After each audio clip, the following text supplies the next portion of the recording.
তো আজকে যে বিষয়টা আমরা আলোচনা করব নিশ্চয়ই তোমরা সবাই দেখে নিয়েছো, that is borrowed features of Indian constitution. ঠিক আছে, এবার এইটা নিয়ে স্টুডেন্টদের মধ্যে একটা ভ্রান্ত ধারণা আছে। স্টুডেন্টরা ভাবে এই চ্যাপ্টারটা শুধু মেমোরাইজ করে বা মুখস্থ করে নেবে, কিন্তু এইটা করতে গিয়েই প্রথম ভুলটা হয়। তার কারণ কোশ্চেন প্যাটার্নটা বা কি জানতে চাইছে, যে এখানে যেগুলো লেখা রয়েছে এইগুলোর এক্সপ্লেনেশনটা খুব দরকার, এবং প্যারালাল স্টাডিটা দরকার। প্যারালাল স্টাডি বলতে একটার সাথে আরেকটা তুলনা করে পড়তে হবে, ঠিক আছে? তাহলে এইগুলো তোমরা ইজিলি কিন্তু অ্যাডপ্ট করতে পারবে। পরীক্ষার হলে মাথায় রাখবে, কোশ্চেন যতটা সোজা মনে হয় অনেক সময় ততটা কিন্তু থাকে না।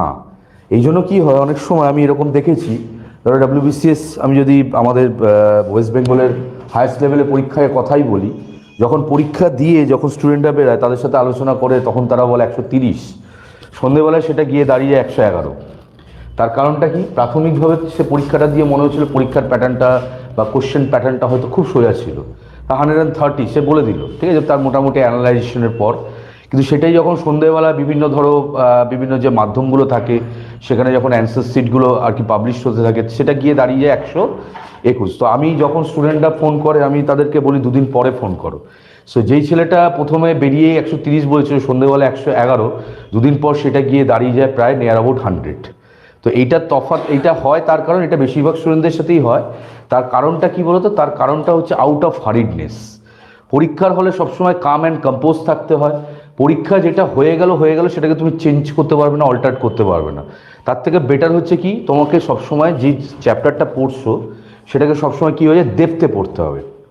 তো প্রথমে এই জন্যই আমি এটা আলোচনা করলাম, তার কারণ এই চ্যাপ্টারটা কিন্তু আমাদের ডেপথ দিয়ে পড়তে হবে, তফাৎগুলো বুঝতে হবে। যেমন ধরো borrowed features of Indian constitution, মানে আমাদের সংবিধানের যে আর কি বিভিন্ন প্রক্রিয়াগুলো রয়েছে বা বৈশিষ্ট্যগুলো রয়েছে, সেগুলো বিভিন্ন দেশ থেকে কি করা হয়েছে সেগুলোকে ধার নেওয়া হয়েছে। এবার স্বাভাবিকভাবে প্রশ্ন উঠতে পারে যে স্যার পুরোটাই কি ধার করা? না, একদমই না। ঠিক আছে, অবশ্যই অন্য দেশের সংবিধান থেকে সেটাকে নেওয়া হয়েছে, কিন্তু তার সাথে কি করা হয়েছে, তার সাথে আমাদের দেশের যে অবস্থা, আমাদের দেশের যে সিস্টেম, সেটার সাথে মানানসই করে সেটাকে অ্যাডপ্ট করা হয়েছে। এমন নয় যে সরাসরি কোনো দেশের কনস্টিটিউশন থেকে কপি পেস্ট করে সেটাকে আমাদের দেশে নিয়ে নিয়েছে। এই ধারণাটা সবার আগে বদ্ধমূল ধারণা তৈরি করো না যে আমাদের সংবিধানের বেশিরভাগ অংশটাই কিন্তু কি হচ্ছে, অন্য দেশের থেকে ধার করা, অন্য দেশের কনস্টিটিউশন থেকে। বলা হয় যখন সংবিধান তৈরি হয়েছিল তখন যারা কনস্টিটিউশন মেকার্স ছিল তারা নিয়ার অ্যাবাউট 160 অ্যাবাউট কান্ট্রিজ, মানে সেই সময় দাঁড়িয়ে যে দেশগুলো ছিল তাদের যে বিভিন্ন রীতি রেওয়াজ বা কনস্টিটিউশন আছে সেগুলোকে স্টাডি করে তারপর আমাদের দেশের সংবিধান তৈরি করেছে। তো স্বাভাবিকভাবে আমাদের দেশের সংবিধানের একটা বৃহত্তর অংশ অন্য দেশের সংবিধান দ্বারা অনুপ্রাণিত, এটা বলতে কোথাও লজ্জা বা দ্বিধা থাকার কথা নয়। কিন্তু তার সাথে সাথে এটাও মাথায় রাখতে হবে যে পুরোটাই কিন্তু কি নয়, পুরোটাই কিন্তু আর কি ধার করে বা অনুপ্রাণিত হয়ে হয়নি।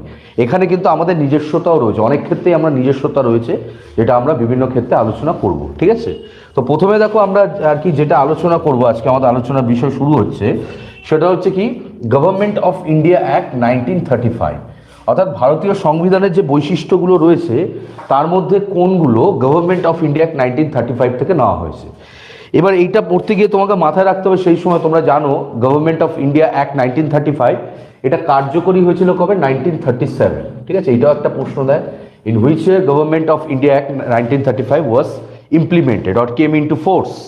ঠিক আছে, তাহলে 1937-এ কার্যকরী হয়েছিল, এবং এইটা ছিল শেষ আইন, অর্থাৎ ব্রিটিশ ভারতে তৈরি করা শেষ আইন, যার মাধ্যমে বা যার আর কি ওপর ভিত্তি করে 1947 অবধি, অর্থাৎ স্বাধীনতার আর কি পূর্ব পর্যায়ে অবধি কিন্তু আমাদের ব্রিটিশ ভারত শাসিত হয়েছে। অর্থাৎ ব্রিটিশরা কিন্তু লাস্ট আইন, এটাও পরীক্ষা দেয়, বেসিক লেভেলের কোশ্চেন, কিন্তু কোশ্চেন যেহেতু দিয়েছে আমি আলোচনা করছি যে ব্রিটিশ ভারতের শেষ আইন কোনটা ছিল। তাহলে অবভিয়াসলি 1935 যে আইনটা ছিল সেটাই ছিল, সেটা কার্যকারী হয়েছিল 1937-এ। ঠিক আছে, তো এই যে আমাদের দেশের যে বেশিরভাগ যে সংবিধানের যে বৈশিষ্ট্যগুলো রয়েছে, গুড ইভিনিং এভরিওয়ান, যারা অনলাইনে রয়েছে সবাইকে স্বাগত। তো মাথায় রাখবে যে আমাদের দেশে বেশিরভাগ যে সাংবিধানিক যে চরিত্রগুলো রয়েছে সেটা কিন্তু কি হয়েছে, এই একটার থেকেই নেওয়া হয়েছে বেশিরভাগটাই। দ্যাট ইজ ওয়াই এটাকে বলা হয় blue print of Indian constitution. কি বলা হয় এটাকে? Blue print, blue print, BLEU constitution.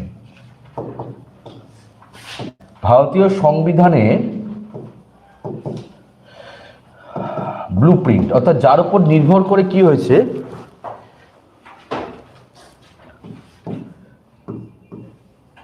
Blue spelling কি, BLUE, তাহলে বললে না কেন? ঠিক আছে, blue print of Indian constitution, তাই তো? ভারতীয় সংবিধানের কি হচ্ছে আর কি ভিত্তি বলা হয় এটাকে, মানে বেশিরভাগ যে পার্টগুলো রয়েছে সেটা কিন্তু এখান থেকে নেওয়া হয়েছে। Okay, very good evening to all of you. তো প্রথমেই দেখো কি রয়েছে, ফেডারেল স্কিম, অর্থাৎ গভর্নমেন্ট অফ ইন্ডিয়া অ্যাক্ট থেকে নেওয়া হয়েছে ফেডারেল স্কিম। ফেডারেল কথাটার মানে কি? যুক্তরাষ্ট্রীয়, অর্থাৎ যুক্তরাষ্ট্রীয় ধারণা। অর্থাৎ আমরা জানি আমাদের এখানে পুরোপুরি যুক্তরাষ্ট্রীয় যে পরিকাঠামো সেটাকে গ্রহণ করা হয়নি, ঠিক আছে, কিন্তু কিছুটা হলো যুক্তরাষ্ট্রীয়, এটা বলতে আপত্তি নেই, ঠিক আছে। যেমন আমাদের এখানে কি ধরনের যুক্তরাষ্ট্রীয় পরিকাঠামো রয়েছে, ত্রিস্তরীয়, তাই তো? There is a three tier of federal system we are having in India. ত্রিস্তরীয়, কেন্দ্রীয়, রাজ্য সরকার এবং রাজ্য সরকারের অধীনে অটোনোমাস সিস্টেম যেটা রয়েছে, স্থানীয় স্বায়ত্তশাসন ব্যবস্থা। তো in India we are having three tier of federal system. কিন্তু সাধারণত ফেডারেল সিস্টেম কি হয়, দ্বিস্তরীয় হয়, দুটো স্তর থাকে। যেমন কি হচ্ছে কেন্দ্র এবং রাজ্য, ঠিক আছে। যেমন ধরো একটা পারফেক্ট ফেডারেলিজমের উদাহরণ হচ্ছে USA, আমেরিকা, যেখানে দুটো গভর্নমেন্ট মানে কেন্দ্রীয় সরকার এবং রাজ্য সরকার, এই দুটোর অবস্থান আমরা দেখতে পাই। তো এই যে গভর্নমেন্ট অফ ইন্ডিয়া অ্যাক্ট 1935 ছিল, এর দুটো বৈশিষ্ট্য প্রধানত পরীক্ষায় দেয়। প্রথমত এইটা এমন একটা অ্যাক্ট ছিল যার মাধ্যমে ভারতবর্ষকে যুক্তরাষ্ট্রতে পরিণত করার চেষ্টা করা হয়েছিল। কি বললাম বুঝেছো? By the Government of India Act 1935, British India was forced to make a federation.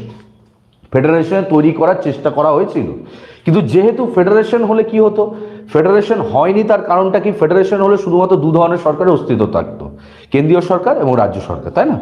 তো যেহেতু সেই সময় আমাদের এখানে কি ছিল, অনেক প্রিন্সলি স্টেট ছিল। প্রিন্সলি স্টেট মানে দেশীয় রাজ্যগুলো ছিল, তাহলে সেইগুলোর অবস্থান কি দাঁড়াতো, সেটা অনেকটা কি ছিল আর কি, অস্বচ্ছতার জায়গা ছিল। এই যে প্রিন্সলি স্টেটগুলো যেগুলো ছিল, সেগুলোকে সরকারের পক্ষ থেকে আর কি আবেদন করা হয়েছিল যে ইন্ডিয়াকে ফেডারেশন করা হচ্ছে, আপনারা সবাই যুক্ত হন। কিন্তু কোনো প্রিন্সলি স্টেট কিন্তু এটাতে যুক্ত হয়নি। অর্থাৎ দু ধরনের ফেডারেশন মানে হচ্ছে দু ধরনের সরকার সাধারণত, তাহলে দু ধরনের সরকারের বাইরে আর তো কোনো স্বাধীন সত্তা থাকবে না। তাহলে দেশীয় রাজ্যগুলোকে আর কি আবেদন করা হয়েছিল যে তারাও যাতে কি করে, এই ফেডারেশনে যুক্ত হয়। কিন্তু কোনো দেশীয় রাজারা কিন্তু সেই সময় সেই আবেদনে সাড়া দেয়নি। এটা বলা হয়েছিল গভর্নমেন্ট অফ ইন্ডিয়া অ্যাক্ট 1935-এ যদি 50% দেশীয় রাজা, আমি এর আগে তোমাদের পড়িয়েছিলাম যে ব্রিটিশ ভারতে কত আর কি দেশীয় রাজ্যের সংখ্যা কত ছিল, 552, তাই তো? 552টা ছিল। তো এটা বলা হয়েছিল এর মধ্যে যদি 50% দেশীয় রাজারাও আর কি এই ফেডারেশন স্কিমে যোগ দেয়, তাহলে কি হবে, ভারতবর্ষকে ফেডারেশন করে দেওয়া হবে। কিন্তু কোনো দেশীয় রাজা কিন্তু তারা এই ফেডারেশনে অংশগ্রহণ করেনি, কিন্তু তাই ভারতবর্ষ সেই সময় কি হয়নি, ফেডারেল কান্ট্রি বা ফেডারেশনে পরিণত হয়নি। কিন্তু এই যে যুক্তরাষ্ট্রীয় যে ধারণা আজও আমরা দেখতে পাই, মূলত আমরা একটু আগেই পড়লাম যে আমাদের এখানে ত্রিস্তরীয় কি রয়েছে, ত্রিস্তরীয় আর কি গভর্নমেন্ট রয়েছে, যুক্তরাষ্ট্রীয় ব্যবস্থা রয়েছে, three type of federation system রয়েছে বা ফেডারেল সিস্টেম রয়েছে। কিন্তু যদি বলে মূলত, তাহলে তো দু রকমের, মূলত দু রকমের, মানে প্রাইমারি বা mainly there are two type of government we can see, central government আর স্টেট গভর্নমেন্ট। কারণ স্টেট গভর্নমেন্টের অধীনে থাকে হচ্ছে লোকাল সেলফ গভর্নমেন্ট, এবং লোকাল সেলফ গভর্নমেন্ট মানে পঞ্চায়েত বা কর্পোরেশন, এটাকে পুরোপুরি নিয়ন্ত্রণ করে কে, রাজ্য সরকার।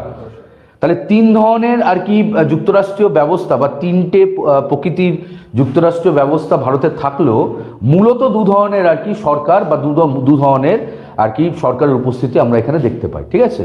তো মাথায় রাখবে আমাদের এখানে কি হচ্ছে, ফেডারেলের কনসেপ্টটা কিন্তু নেওয়া হচ্ছে কোথা থেকে, গভর্নমেন্ট অফ ইন্ডিয়া 1935। কিন্তু আমরা জানি আমাদের দেশে কি ধরনের ফেডারেশন বা ফেডারেল সিস্টেম রয়েছে, that is federation with strong union. Federation with strong union অর্থাৎ দুটো ধরনের প্রধান শক্তি রয়েছে, দুটো প্রধান আর কি সরকার রয়েছে। একটা হচ্ছে কি, একটা হচ্ছে কেন্দ্রীয় শক্তি আর একটা হচ্ছে রাজ্য সরকার, তাই না? দুজনের মধ্যে যদি তুলনা করা হয় তাহলে আমরা দেখব কেন্দ্রীয় সরকার কিন্তু রাজ্য সরকারের তুলনায় বহুগুণ শক্তিশালী। এটা অ্যাকসেপ্ট করাতে কোনো লজ্জার বিষয় নেই, তার কারণ আমাদের যে যুক্তরাষ্ট্রীয় পরিকাঠামো রয়েছে সেখানে সংবিধান যদি কেউ পড়ে থাকে সে এটা ক্লিয়ারলি বুঝতে পারবে যে রাজ্য এবং কেন্দ্রের মধ্যে ক্ষমতাগত দিক থেকে যদি দেখা হয় তাহলে কেন্দ্রীয় সরকার কিন্তু রাজ্যের থেকে অনেক বেশি শক্তিশালী, অনেক বেশি বিষয়ের আর কি অধিকারী, অনেক বেশি বিষয়ে তাদের ক্ষমতা রয়েছে। তাহলে এই যে এই সিস্টেমটাকে আমি বলতে পারি federation with strong union. Federation with strong union, তাই তো? অর্থাৎ যেখানে কি হচ্ছে ফেডারেশন কিন্তু সবসময় কেন্দ্রীয় সরকার সবচেয়ে শক্তিশালী। তো এই যে ধারণাটা, এটা আমার নেওয়া হয়েছে কানাডার থেকে। কি বললাম বুঝছো? তাহলে কনসেপ্টটা কি বলছে? The concept of federal scheme, ঠিক আছে? যখন তোমাকে এইভাবে সিম্পলভাবে দেবো, অর্থাৎ যুক্তরাষ্ট্রীয় পরিকাঠামোর ধারণা। আমি তোমাদের একটু আগেই বললাম যে 1935 সালে গভর্নমেন্ট অফ ইন্ডিয়া অ্যাক্টের মাধ্যমে ভারতবর্ষকে প্রথম যুক্তরাষ্ট্রে পরিণত করার চেষ্টা করা হয়েছিল। অর্থাৎ ফেডারেশনের যে ধারণাটা, সেটা নেওয়া হচ্ছে গভর্নমেন্ট অফ ইন্ডিয়া অ্যাক্ট 1935। কিন্তু ফেডারেশন উইথ স্ট্রং ইউনিয়ন বা federation with strong union biased, অর্থাৎ সবসময় কেন্দ্রীয় সরকার শক্তিশালী, এমন একটা যুক্তরাষ্ট্রীয় পরিকাঠামোর ধারণা যেটা ভারতবর্ষে গৃহীত হয়েছে, সেই ধারণাটা নেওয়া হচ্ছে আবার ক্যানাডিয়ান কনস্টিটিউশন থেকে। তাহলে প্যারালালি কিন্তু এই কনসেপ্টটা তোমাকে মাথায় রাখতে হবে। বোঝা গেল? নেক্সট দেখো কি হচ্ছে অফিস অফ গভর্নর, অর্থাৎ কি হচ্ছে এই যে রাজ্যপাল যেগুলো থাকে, প্রত্যেকটা রাজ্যে কি বাবা রাজ্যপাল থাকে। তাহলে এই যে রাজ্যপালের যে অফিস, তার যে আর কি তার যে কর্মপ্রক্রিয়া, তাকে নিয়োগ করার যে প্রক্রিয়া, ঠিক আছে, বা তার যে অফিস, প্রত্যেকটা রাজ্যে রাজ্যপাল থাকবে, তার ধারণাটাও নেওয়া হয়েছে কোথার থেকে? গভর্নমেন্ট অফ ইন্ডিয়া 1935 থেকে। কিন্তু তার সাথে সাথে আবার এটা আমাদের মাথায় রাখতে হবে যে প্রত্যেকটা গভর্নর প্রত্যেকটা রাজ্যে থাকে, তাই তো? এই গভর্নর অ্যাকচুয়ালি কে হয়? গভর্নর অ্যাকচুয়ালি হচ্ছে সেন্ট্রাল গভর্নমেন্টের একজন এজেন্ট, তাই তো? সেন্ট্রাল গভর্নমেন্টের একজন এজেন্ট, এবং তাকে অ্যাপয়েন্ট করে কে? That is President of India. অর্থাৎ প্রত্যেকটা রাজ্যে গভর্নর থাকে, এবং সেই গভর্নর যেটা থাকে তাকে অ্যাপয়েন্ট করে কে? Central government. কার মাধ্যমে? প্রেসিডেন্টের মাধ্যমে। আমরা ইউজুয়ালি পড়ি the governors are appointed by the president, কিন্তু কে অ্যাপয়েন্টেড হবে, কোন ব্যক্তি হবে, সেটা নির্বাচনে কিন্তু প্রেসিডেন্টের কোনো ক্ষমতা থাকে না। সেটা কি করে? সেটা সেন্ট্রাল গভর্নমেন্ট বা ইউনিয়ন হোম মিনিস্ট্রি ঠিক করে। কি বললাম বলছো? কোন স্টেটে কোন গভর্নর যাবে সেটা নির্বাচন করে কে? ইউনিয়ন হোম মিনিস্ট্রি, তাই তো? কিন্তু অ্যাপয়েন্টমেন্টটা কে দেয়? সিগনেচারটা কে করে? প্রেসিডেন্ট। তাহলে এই যে প্রত্যেকটা রাজ্যে যে গভর্নর অ্যাপয়েন্টেড হচ্ছে বাই প্রেসিডেন্ট, এর ধারণাটা নেওয়া হচ্ছে কোথা থেকে? ক্যানাডিয়ান কনস্টিটিউশন থেকে। তফাৎটা বুঝতে কি বললাম? তোমাকে যখন বলছে অফিস অফ গভর্নর, তার যে ধারণাটা সেটা নেওয়া হচ্ছে কোথায়? Government of India 1935। কিন্তু যে মুহূর্তে তোমাকে বললো যে governors are appointed by the president of India, এর ধারণাটা কোথার থেকে নেওয়া হয়েছে? তোমার অ্যান্সারটা হয়ে যাবে তখন ক্যানাডার থেকে। এই তফাৎটা তোমাকে বুঝতে হবে। ক্লিয়ার? সবাই বুঝতে পারছো তো? যারা অনলাইনে রয়েছে তাদের উদ্দেশ্যে বলছি, সবাই বুঝতে পারছো তো? নেক্সট দেখো জুডিশিয়ারি, অর্থাৎ জুডিশিয়ারি বলতে কি? এখানে জুডিশিয়ারি বলতে এই যে দেখো আমাদের এখানে কি ধরনের সিস্টেম রয়েছে। আমাদের এখানে একটা জুডিশিয়ারি সিস্টেম রয়েছে যার সর্বময় বা সবার উপরে রয়েছে সুপ্রিম কোর্ট, তাই তো? সবার উপরে রয়েছে সুপ্রিম কোর্ট। অর্থাৎ আমি যদি বলি যে জুডিশিয়ারির কনসেপ্ট এখানে বললে এটা অ্যাকচুয়ালি মানে পুরোপুরি মানে কথাটা পুরো কমপ্লিট হলো না, ইনকমপ্লিট ওয়ার্ড। আমাদের এখানে কি ধরনের সিস্টেম বা হায়ারকি ফলো করা হয়? নিচে হচ্ছে লোয়ার ডিভিশন যে কোর্টগুলো থাকে, তার উপরে থাকে ডিস্ট্রিক্ট কোর্ট, তার উপরে থাকে হাইকোর্ট, হাইকোর্টের ওপরে থাকে হচ্ছে সুপ্রিম কোর্ট। অর্থাৎ আমি যদি দেখি একটা পিরামিডীয় স্ট্রাকচার কিন্তু ফলো করা হয়। দেখো তুমি যদি দেখো একদম ওপরে হচ্ছে সুপ্রিম কোর্ট, তার নিচে হচ্ছে এই মুহূর্তে 25টা হাইকোর্ট রয়েছে, এবং তার অধীনে অনেকগুলো করে কি হচ্ছে? প্রত্যেকটা হাইকোর্টের অধীনে অনেকগুলো কি হচ্ছে? ডিস্ট্রিক্ট কোর্ট, ডিস্ট্রিক্ট কোর্টের নিচে সাবঅর্ডিনেট কোর্ট, অর্থাৎ একটা পিরামিডীয় স্ট্রাকচার ফলো করা হয়, তাই তো? তাহলে এই যে সুপ্রিম কোর্ট, এটা কি হচ্ছে? এটা হচ্ছে সর্বোচ্চ আর কি ব্যবস্থা জুডিশিয়ারি ক্ষেত্রে, বিচার ব্যবস্থা। এর যে ধারণাটা, এটা নেওয়া হচ্ছে কোথার থেকে? এটা নেওয়া হচ্ছে গভর্নমেন্ট অফ ইন্ডিয়া অ্যাক্ট 1935। অর্থাৎ the concept of federal court, federal মানে হচ্ছে যুক্তরাষ্ট্রীয় ব্যবস্থায় সবার উপরে একটা কোর্ট থাকবে। কি বললাম বলছো? তার যে ধারণাটা, এটা নেওয়া হয়েছে কোথার থেকে? এই গভর্নমেন্ট অফ ইন্ডিয়া 1935 থেকে। ঠিক আছে? তাহলে জুডিশিয়ারি বলতে এখানে আমরা এটা কি করব? ফেডারেল কোর্টের ধারণা, ঠিক আছে? যুক্তরাষ্ট্রীয় কোর্টের ধারণা। যুক্তরাষ্ট্রীয় পরিকাঠামোতে কি হয়? প্রত্যেকটা রাজ্যতে একটা করে কোর্ট থাকে, এবং তার উপরে সর্বময় একটা কোর্ট থাকে, তাকে বলা হয় ফেডারেল কোর্ট। এবং সত্যি গভর্নমেন্ট অফ ইন্ডিয়া 1935 এর মাধ্যমে ফেডারেল কোর্ট তৈরি করার কিন্তু চেষ্টা করা হয়েছিল। তোমরা জানো, এটাও পরীক্ষা দেয় যে ফেডারেল কোর্ট ভারতে কবে তৈরি হয়েছিল। ফেডারেল কোর্ট তৈরি হয়েছিল গভর্নমেন্ট অফ ইন্ডিয়া 1935 এর মাধ্যমে তৈরি করা হয়েছিল, ঠিক আছে? সেটা হচ্ছে 1937-এ।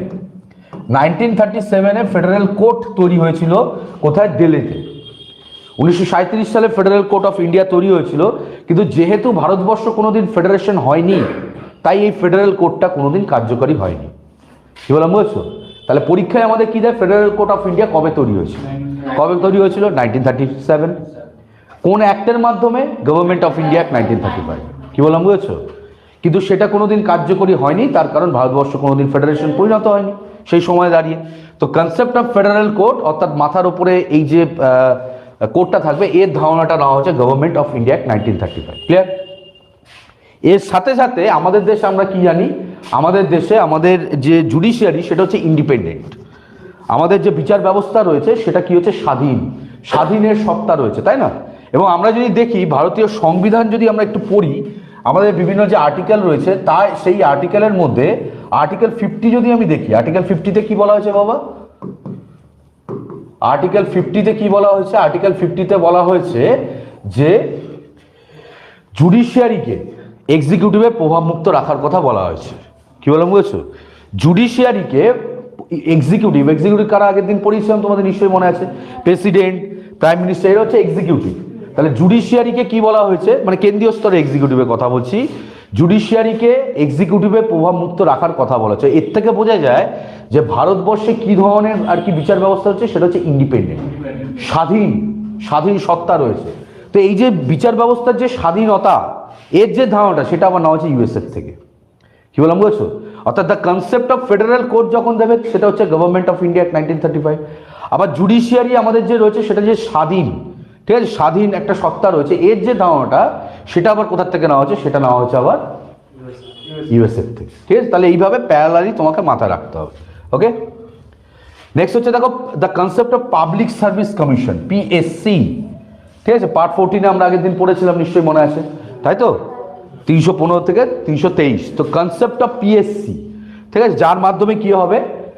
যার মাধ্যমে গভর্নমেন্ট এমপ্লয়িজ তারা রিক্রুটেড হবে, তাই তো?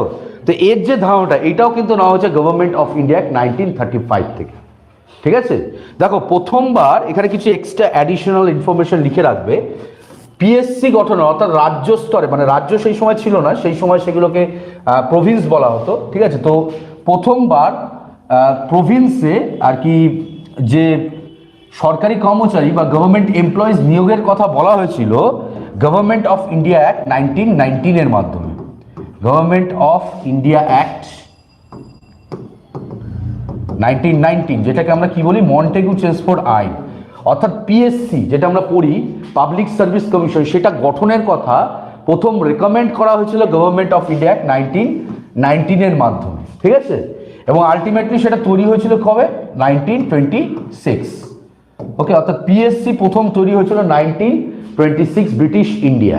ওকে, এবং এই পিএসসি তৈরি হওয়ার পেছনে, মানে দেখো এটা রেকমেন্ড হলো 1919-এ, আর এইটা তৈরি হলো কবে? 1926। এইটা তৈরি হওয়ার পেছনে একটা কমিশনের খুব গুরুত্বপূর্ণ ভূমিকা ছিল, তার নাম ছিল বাবা লি কমিশন। তাই তো? কবে তৈরি হয়েছিল? লি কমিশন বেসিক্যালি এর রিপোর্টটা 26-এ দিয়েছিল, 23-এ। 26-এ রেকর্ড, মানে এরা রেকমেন্ডেশন দিয়েছিল। 1923-এ তৈরি হয়েছিল, রেকমেন্ডেশনটা দিয়েছিল 26-এ, তার ভিত্তিতে তৈরি হয়েছিল। ভালো করে বোঝো, তাহলে কটা প্রশ্ন এখান থেকে আসলো দেখো। এই যে পাবলিক সার্ভিস কমিশন, এর ধারণাটা তৈরি হচ্ছে, এর কনসেপ্টটা এসেছে গভর্নমেন্ট অফ ইন্ডিয়া 1935 থেকে।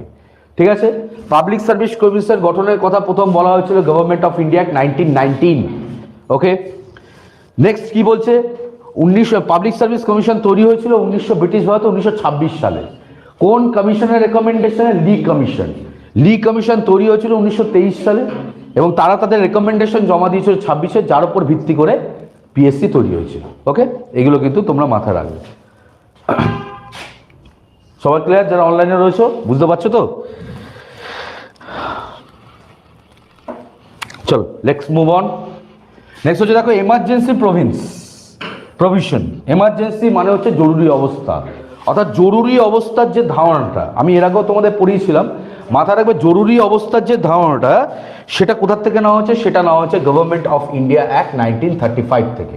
ঠিক আছে, এবং জরুরি অবস্থার সময় আমাদের যে মৌলিক অধিকার রয়েছে সেটা কি হতে পারে? খারিজ হয়ে যেতে পারে, সাসপেন্ড হয়ে যেতে পারে। এর যে ধারণাটা, এটা নেওয়া হচ্ছে কি হচ্ছে? ওয়েমার কনস্টিটিউশন অফ জার্মানি। ঠিক আছে, আমি তোমাদের এর আগেও বলেছিলাম যে ওই এমার্জেন্সি দেখেই জার্মানিতে ঝাঁপিয়ে পড়বেন, মনে আছে তো? এমার্জেন্সি দেখলে আর জার্মানিতে অপশন দেখে জার্মানি করে ফেলে না। এমার্জেন্সির যে ধারণাটা দেখো লেখাই রয়েছে, এমার্জেন্সি প্রভিশনস, অর্থাৎ এমার্জেন্সির যে ধারণাটা সেটা অর্থাৎ জরুরি অবস্থার ধারণা নেওয়া হচ্ছে গভর্নমেন্ট অফ ইন্ডিয়া 1935। কিন্তু এমার্জেন্সির সময়, জরুরি অবস্থার সময় আমাদের যে মৌলিক অধিকারগুলো থাকে সেগুলো সাসপেন্ড হয়ে যেতে পারে বা খারিজ হয়ে যেতে পারে, অ্যাকসেপ্ট 20 and 21, অর্থাৎ 20 এবং 21 বাদ দিয়ে আমাদের যে মৌলিক অধিকারগুলো আছে সেগুলো খারিজ হয়ে যেতে পারে ডিউরিং এমার্জেন্সি। এর যে ধারণাটা, এইটা নেওয়া হয়েছে কোথা থেকে? That is Weimar constitution of Germany. ঠিক আছে, ওয়েমার, ওদেরকার জার্মানির যে কনস্টিটিউশন সেটাকে বলা হয় ওয়েমার। ঠিক আছে, ওয়েমার কনস্টিটিউশন অফ জার্মানি। আর সাধারণভাবে যে এমার্জেন্সির ধারণা সেটা নেওয়া হয়েছে গভর্নমেন্ট অফ ইন্ডিয়া 1935 থেকে। ঠিক আছে, তাহলে এই যে পার্থক্যগুলো, এটা কিন্তু খুব ভাইটাল সবার আগে। এগুলো খুব মানে বেসিক লেভেলের কোশ্চেন্স, এবং স্টুডেন্টরা কিন্তু আউট অফ হারিডনেস তারা কি করে এগুলো ভুল করে চলে আসে। এগুলো আশা করি তোমরা নেক্সট টাইমে সচেতন থাকবে। নেক্সট হচ্ছে অ্যাডমিনিস্ট্রেটিভ ডিটেলস, এই যে প্রশাসনিক যে কাজকর্ম। ঠিক আছে, প্রশাসন, আজকে এই যে আমরা প্রশাসনের সাথে যে যুক্ত এই যে বড় অফিসিয়ালস, আইপিএস, আইএএস যাই বলো না কেন, এই যে প্রশাসনিক যে বিষয়বস্তুগুলো, ঠিক আছে, একটা ডিপার্টমেন্টে কি থাকবে? একজন মিনিস্ট্রিয়াল হেড থাকবে, তাই তো, সেও এক্সিকিউটিভ। প্রত্যেকটা ডিপার্টমেন্টে আমি তোমাদের বলেছিলাম একজন মিনিস্টার থাকে, সে হচ্ছে এক্সিকিউটিভ। এবং প্রত্যেকটা ডিপার্টমেন্টে কি থাকে? একজন করে আইএএস থাকে, তাই তো, সেও এক্সিকিউটিভ। তাহলে এই যে অ্যাডমিনিস্ট্রেটিভ, অর্থাৎ একটা মানে রাজনৈতিক দল, সে যেমন ক্ষমতা আসে, রাজনৈতিক দলের তরফ থেকে একজন রিপ্রেজেন্টেটিভ থাকছে, সে মন্ত্রী হচ্ছে। আবার অ্যাডমিনিস্ট্রেশনের পক্ষ থেকে একজন কি থাকছে? এক্সিকিউটিভ থাকছে। এই দুটো প্যারালালি চলে। তো এই যে ধারণাটা, জেলার শাসক আমরা জানি ডিএম, তাই তো, তার যে ভূমিকাটা সে অ্যাডমিনিস্ট্রেশনের মধ্যেই আসছে। তাহলে এই যে পুরো যে তার সিস্টেমটা, পুরো অ্যাডমিনিস্ট্রেটিভ ডিটেলসটাও কিন্তু এর ধারণা নেওয়া হচ্ছে কোথা থেকে? গভর্নমেন্ট অফ ইন্ডিয়া 1935 থেকে। এটা একটা হিউজ পার্ট। প্রত্যেকটা যে এমপ্লয়িজ, প্রত্যেকটা ডিপার্টমেন্টের আর কি যে হেড থাকে, এক্সিকিউটিভ থাকে, তাদের ভূমিকা কি হওয়া উচিত, কিভাবে তারা কাজ করবে, কিভাবে ব্যালেন্স থাকবে, সব কিছু কিন্তু এর মধ্যে আসে। ঠিক আছে, তো অর্থাৎ অ্যাডমিনিস্ট্রেটিভ ডিটেলসের যে কনসেপ্টটা সেটাও নেওয়া হচ্ছে গভর্নমেন্ট অফ ইন্ডিয়া 1935 থেকে। ঠিক আছে, তাহলে বুঝতেই পারছো এটা এখান থেকে খুবই গুরুত্বপূর্ণ। এটা প্রথম যে পার্টটা আমরা আলোচনা করলাম গভর্নমেন্ট অফ ইন্ডিয়া 1935, এবং এই জন্য একে কি বলা হয়? একে বলা হয় blue print of Indian constitution. ঠিক আছে, নেক্সট মুভ অন। এরপরে আমরা দেখবো কোথা থেকে কি নেওয়া হয়েছে, দ্যাট ইজ ব্রিটেন। ঠিক আছে, ব্রিটেন থেকে নেওয়া হচ্ছে। প্রথমেই তোমরা জানো, তাও আমি বলে রাখছি যে ব্রিটেনের কিন্তু কোনো লিখিত সংবিধান নেই। ঠিক আছে, ব্রিটেনে কোনো লিখিত সংবিধান নেই। অর্থাৎ ব্রিটেনে কি হয়, চিরাচরিতভাবে যেটা চলে আসছে, ব্রিটেনের পার্লামেন্ট সেটার ওপরই বেস করে কি করে আইন তৈরি করে। আমাদের যেমন লিখিত সংবিধান রয়েছে, ব্রিটেনে কিন্তু নেই। আবার দেখো, ব্রিটেনের যে ওই চিরাচরিত যে প্রক্রিয়া, সেটা তারা সেই সময় সারা বিশ্ব জুড়ে একটা সময় ব্রিটিশ কলোনাইজেশন ছিল, তোমরা জানো। তো তারা যেটা তৈরি করেছিল বা শুরু করেছিল, সেটার উপর ভিত্তি করে কিন্তু আজকে ভারতের যে সংবিধান তৈরি হচ্ছে তার অনেকটা অংশ কিন্তু ব্রিটেন আর গভর্নমেন্ট অফ ইন্ডিয়ার দ্বারা, গভর্নমেন্ট অফ ইন্ডিয়া 1935 এর দ্বারা অনেকটাই প্রভাবিত হয়েছে। ঠিক আছে, মজার বিষয় এটাই। তো দেখো, প্রথমেই দেখো ব্রিটেন থেকে কি নেওয়া হচ্ছে, that is parliamentary form of government. ঠিক আছে, পার্লামেন্টারি ফর্ম অফ গভর্নমেন্ট অর্থাৎ কি হবে? আমাদের এখানে দেখো প্রত্যেকটা রাজ্য স্তরে বা কেন্দ্রীয় স্তরে কি থাকে? সরকার থাকে তো, এবং সেই সরকারটা কি হয়? নির্বাচিত হয়। অর্থাৎ পার্লামেন্টকে বেশি গুরুত্ব দেওয়া হচ্ছে, পার্লামেন্টকে কি করা হচ্ছে? সবচেয়ে শক্তিশালী করা হয়েছে। তাহলে এই যে পার্লামেন্টারিয়ান ফর্ম অফ গভর্নমেন্ট, এর যে কনসেপ্টটা, পার্লামেন্টের মাধ্যমে, তার নির্বাচনের মাধ্যমে সরকার গঠন হবে, এর যে ধারণাটা, এটা নেওয়া হচ্ছে কোথা থেকে? দ্যাট ইজ ব্রিটেন থেকে। ঠিক আছে, এবার আমাদের দেখবে, আমরা কথায় কথায় বলি যে প্রেসিডেন্ট অফ ইন্ডিয়া তিনি হচ্ছেন টিচুলার হেড, অর্থাৎ নাম সর্বস্ব প্রধান। আর প্রকৃত শাসক হচ্ছে প্রধানমন্ত্রী, তাই না? আমরা বলি নাম সর্বস্ব, একজন হচ্ছে নাম সর্বস্ব প্রধান, আর একজন হচ্ছে প্রকৃত শাসক। তো নাম সর্বস্ব প্রধান যার যখন নাম নিই তখন আমরা বলি প্রেসিডেন্ট। আর দেশের যদি প্রকৃত প্রধান, যার দ্বারা আর কি পুরো আর কি দেশ এক প্রকার শাসিত হচ্ছে, তিনি হচ্ছেন দেশের প্রধানমন্ত্রী। তো এবার মজার বিষয় হচ্ছে এই যে প্রধানমন্ত্রীর যে ভূমিকা বা প্রধানমন্ত্রীর যে এত ক্ষমতা, এটা কোথার থেকে আসছে? এটা আসছে তার কারণ কোনো তো অদ্ভুতভাবে ভারতীয় সংবিধানে কোথাও কিন্তু প্রধানমন্ত্রীকে নিয়ে বিশেষ কিছু লেখা নেই। অর্থাৎ প্রধানমন্ত্রীর ভূমিকা কী হবে, প্রধানমন্ত্রীর ক্ষমতা কী, এই সম্পর্কিত বিশেষ কোনো ব্যাখ্যা ভারতীয় সংবিধানে নেই। আর্টিকেল 74, 75-এর সামান্য কিছু রয়েছে, কিন্তু কোথাও প্রধানমন্ত্রীর কি ভূমিকা হবে সেটা লেখা নেই। তা সত্ত্বেও আমরা কি করছি? প্রধানমন্ত্রীকে দেশের আর কি প্রকৃত প্রধান হিসাবে পড়ছি, রিয়েল এক্সিকিউটিভ বডি। তার কারণ কি? তার কারণ হচ্ছে এইটা, পার্লামেন্টারিয়ান ফর্ম অফ গভর্নমেন্ট। আবার বলছি, সরকার কোথা থেকে নির্বাচিত হয়? পার্লামেন্টের দ্বারা। পার্লামেন্ট থেকে, পার্লামেন্টের নির্বাচনের দ্বারা। অর্থাৎ পার্লামেন্ট যেখানে যেসব দেশে পার্লামেন্টারিয়ান ফর্ম অফ গভর্নমেন্ট থাকে বা পার্লামেন্ট যেসব দেশের সংবিধানে গুরুত্ব পেয়েছে সেই সব দেশে কি হচ্ছে প্রধানমন্ত্রী কিন্তু প্রকৃত শাসক হবে, কি বললাম বলছে। এবং তার সাথে সাথে কি হচ্ছে পার্লামেন্টারিয়ান ফর্ম অফ গভর্নমেন্ট পৃথিবীর যে মানে যে কটা দেশে রয়েছে সেখানে এই একই কনসেপ্ট রয়েছে। দু ধরনের আর কি মানে শাসক দেখা যায়, একজন হচ্ছে নমিনাল হেড নাম সর্বস্ব, আর একজন হচ্ছে প্রকৃত বা রিয়েল আর কি হেড, ঠিক আছে। তার মানে এই যে প্রেসিডেন্ট অ্যাজ এ নমিনেন্ট হেড, এই যে বারবার আমরা পড়ছি যে প্রেসিডেন্ট হচ্ছেন কি তিনি নাম সর্বস্ব প্রধান, এর যে ধারণাটা সেটা কিন্তু নেওয়া হচ্ছে কোথার থেকে, ব্রিটেন থেকে, ঠিক আছে। এবং দেখো প্রাইম মিনিস্টার, এই যে post of prime minister as a real head, এরও যে কনসেপ্টটা সেটাও কিন্তু নেওয়া হচ্ছে কোথা থেকে, prime minister as a de facto head, এরও কনসেপ্টটা নেওয়া হচ্ছে কিন্তু ব্রিটেন থেকে, ঠিক আছে। এই হচ্ছে ব্যাপার। তোমরা জানো ব্রিটেনের যে কুইন রয়েছে তার ভূমিকাটা অনেকটা আমাদের দেশের প্রেসিডেন্টের সাথে অনেকটা ক্ষেত্রে, বেশিরভাগ ক্ষেত্রেই প্রেসিডেন্টের যে ভূমিকাটা সেটা হচ্ছে ব্রিটেনের কুইন যে রয়েছে তার সাথে তুলনীয়, তাই তো। তো তার কারণ হচ্ছে যেমন ব্রিটেনের কুইন যে রয়েছে তার কোনো সিদ্ধান্ত নেওয়ার ক্ষেত্রে কি ভূমিকা থাকে, সিদ্ধান্ত নেওয়ার ক্ষেত্রে তাকে জাস্ট ইনফর্ম করতে হয়। আমাদের ক্ষেত্রে প্রেসিডেন্টের দ্বারা সিগনেচার বা অ্যাপয়েন্টেড হলে, যেমন একটু আগেই তোমাদের বললাম যে কোন রাজ্যে গভর্নর হবে, কে গভর্নর হবে, বা কে ধরো অ্যাটর্নি জেনারেল হবে, কেন্দ্রীয় সরকারের অ্যাটর্নি জেনারেল হবে, সেটা নির্ধারণ করে কে, কেন্দ্রীয় সরকার। শুধু সিগনেচার করে কে, প্রেসিডেন্ট অফ ইন্ডিয়া, কি বললাম বলছো। অর্থাৎ কোন ব্যক্তি সেই ক্ষমতাটা আসীন হবে সেটা নির্বাচনে কিন্তু প্রেসিডেন্টের কোনো ভূমিকা নেই, প্রেসিডেন্ট জাস্ট একটা সিগনেচারের জন্য ওই জায়গাটা তাকে রাখা হয়েছে। এই যে ভূমিকাটা এটা অনেকটা কি হচ্ছে ব্রিটেনের সেই কুইনের সাথে অনেকটা সাদৃশ্যময়, তাই তো। এই হচ্ছে ব্যাপার। নেক্সট হচ্ছে দেখো রুল অফ ল। তো এটার থেকে বোঝা যাচ্ছে রুল অফ ল মানে যে আইনটা তৈরি হবে, পার্লামেন্টে যে আইনটা তৈরি হবে সেটার উপর ভিত্তি করে কি হবে সেটা আর কি কার্যকরী হবে। মানে সোজা কথা পার্লামেন্ট সর্বেসর্বা, এবং পার্লামেন্টে যে কি হচ্ছে আইনটা তৈরি হচ্ছে, ঠিক আছে, যেটাকে আমরা অ্যাক্ট বলি, সেটাই পরবর্তীকালে যখন কার্যকরী হবে সেটার উপর ভিত্তি করে কি হবে পুরো আমাদের যে সিস্টেমটা আছে সেটা পরিচালিত হবে, তাই না। আমাদের পুরো সিস্টেমটা কিসের ওপর চলে, লয়ের ওপর, তাই না। পার্লামেন্টের কাজ হচ্ছে অ্যাক্ট তৈরি করা এবং এক্সিকিউটিভের কাজ হচ্ছে সেটাকে বলবৎ করা, তারপর সেটা ল হয়। আমি তোমাদের আগেও বলেছিলাম। তো এই যে রুল মানে প্রত্যেকটা লয়ের ওপর ভিত্তি করে যে আমাদের সমাজ ব্যবস্থা চলছে, সমাজ ব্যবস্থা না আমাদের পুরো সিস্টেমটা চলছে, তাহলে সেই যে কনসেপ্টটা সেটাও কিন্তু ব্রিটেন থেকে নেওয়া হয়েছে। এরপর দেখো লোকসভার যে স্পিকার, ঠিক আছে, লোকসভার স্পিকার এবং তোমার রাজ্যসভার যে চেয়ারম্যান। আমরা জানি আমাদের পার্লামেন্টেরিয়ান আর কি যে ধারণাটা, পার্লামেন্টের যে ধারণাটা পুরোটাই হচ্ছে ব্রিটেন থেকে নেওয়া। যেমন আমাদের এখানে কি রয়েছে, আমাদের এখানে রাজ্যসভা বলা হয় বা কাউন্সিল অফ স্টেটস বলা হয় আপার হাউসকে, ঠিক তেমনি ব্রিটেনে সেটাকে হাউস অফ লর্ডস বলা হয়, তাই না। আমাদের এখানে কি বলি, আমরা লোয়ার হাউসকে বলি লোকসভা বা হাউস অফ পিপল। ব্রিটেনেও কিন্তু সেটাকে লোকসভাকে মানে ব্রিটেনের লোয়ার হাউসকে হাউস অফ পিপলই বলে। অর্থাৎ এই যে লোকসভা তার যে আর কি প্রেসিডেন্ট হয় বা সেটাকে যে পরিচালনা করে তাকে আমরা কি বলি, তাকে আমরা বলি হচ্ছে স্পিকার। আবার রাজ্যসভাকে যে পরিচালনা করে কাউন্সিল অফ স্টেট তাকে আমরা কি বলি, চেয়ারম্যান বলি। অর্থাৎ স্পিকার বলো বা চেয়ারম্যান বলো, এর যে ভূমিকাটা বা এর যে আর কি কনসেপ্টটা ধারণাটা সব না হচ্ছে কোথার থেকে, ব্রিটেন থেকে, ঠিক আছে। ঘুরিয়ে প্রশ্ন দিতে পারে, এখানে পোস্ট অফ আমি স্পিকার করালাম, তোমাদের দিল chairman, the concept of chairman Rajya Sabha কোথার থেকে নেওয়া হচ্ছে, একই উত্তর হবে ব্রিটেন থেকে, ক্লিয়ার। লেজিসলেটিভ আর কি প্রসিডিওর মানে হচ্ছে লেজিসলেটিভ, এই যে আইনসভা তার যে কাজ, তার যে ভূমিকা।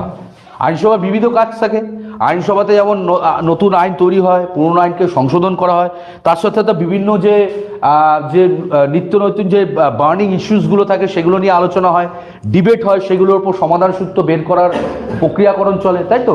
তাহলে এই যে পার্লামেন্টারিয়ান বা এই যে লেজিসলেটিভ কথাটার মানেও আইন সম্পর্কিত। তাহলে আইন সম্পর্কিত যে আর কি ব্যবস্থাপনা বা যে প্রসিডিওরটা রয়েছে সেটা আর কি যে হয় পার্লামেন্টে করা হয়, তারও ধারণা কিন্তু কি হয়েছে ব্রিটেন থেকে নেওয়া হয়েছে, ঠিক আছে। নেক্সট হচ্ছে দেখো সিঙ্গেল সিটিজেনশিপ, একক নাগরিকত্ব, খুব গুরুত্বপূর্ণ একটা জিনিস, তোমরা সিটিজেনশিপ পড়বে এরপর। তো সিঙ্গেল সিটিজেনশিপ মানে হচ্ছে একক নাগরিকত্ব। আমরা জানি আমাদের ভারতে কি হয়েছে, দ্বি নাগরিকত্ব গ্রহণ করা হয়নি, যেটা আমরা ইউএস এর ক্ষেত্রে দেখি। ইউএস এর ক্ষেত্রে এর আগেও তোমাদের বলেছিলাম সেখানে দ্বি নাগরিকত্ব রয়েছে, তাই তো, সেটাকে বলা হচ্ছে ডুয়াল সিটিজেনশিপ। অর্থাৎ ইউএস এর দু ধরনের গভর্নমেন্ট রয়েছে, সেন্ট্রাল গভর্নমেন্ট এবং স্টেট গভর্নমেন্ট। তো স্টেট গভর্নমেন্ট ইউএস এর যে বাসিন্দা, সে যেই স্টেটের বাসিন্দা সেই স্টেট থেকে তাকে একটা সিটিজেনশিপ দেওয়া হয়, এবং সর্বোপরি সে যে ইউএস এর বাসিন্দা তার জন্য তাকে আরেকটা সিটিজেনশিপ দেওয়া হয়, কি বললাম বুঝেছো। অর্থাৎ যখন সে এক স্টেট থেকে অন্য স্টেটে যাচ্ছে, সে কোন স্টেটের বাসিন্দা সেটা গুরুত্ব পাচ্ছে। সাপোজ আমি বসে রয়েছি ওয়াশিংটন ডিসি, তাহলে ওয়াশিংটন ডিসির যে বাসিন্দা আমি, তার একটা আমার কি থাকবে, আইডেন্টিটি কার্ড থাকবে। এবং আমি যে একজন ইউএস এর বাসিন্দা, তারও আমাকে আলাদা করে সেন্ট্রাল গভর্নমেন্ট থেকে দেওয়া হবে। এবার ধরো সাপোজ আমি ওয়াশিংটন ডিসির থেকে আমি যাচ্ছি স্টেট অফ ক্যালিফোর্নিয়া, তো ক্যালিফোর্নিয়া যখন যাচ্ছে আমার কিন্তু আমার যে পরিচয়পত্র আমি কোথাকার বাসিন্দা সেটা কিন্তু গুরুত্ব পাচ্ছে, দেখা হয় যে কোথার থেকে আসছে এবং সেই ইউএস এর বাসিন্দা কিনা। কিন্তু ভারতে কিন্তু এরকম কোনো ব্যবস্থাপনা নেই। ভারতে একটাই তোমাকে পরিচয়পত্র দেওয়া হয়, ঠিক আছে, যেটাকে আমরা এপিক কার্ড বলি বা আধার কার্ড যাই বলো না কেন। তো এইটা হচ্ছে কি একক নাগরিকত্বের আর কি প্রমাণ আর কি, যে আমাদের দেশে কিন্তু এরকম দ্বৈত নাগরিকত্বের ব্যবস্থা নেই। তুমি যে কোনো জায়গায় যাও ভারতবর্ষের, যেখানে তুমি যেতে পারবে সেখানে তুমি যাও, তোমার একটা নির্দিষ্ট পরিচয়পত্র আছে যেটাকে তুমি বহন করলে সব জায়গায় তুমি যেতে পারবে, তাই না? তাহলে এই হচ্ছে সিঙ্গেল সিটিজেনশিপের ধারণা।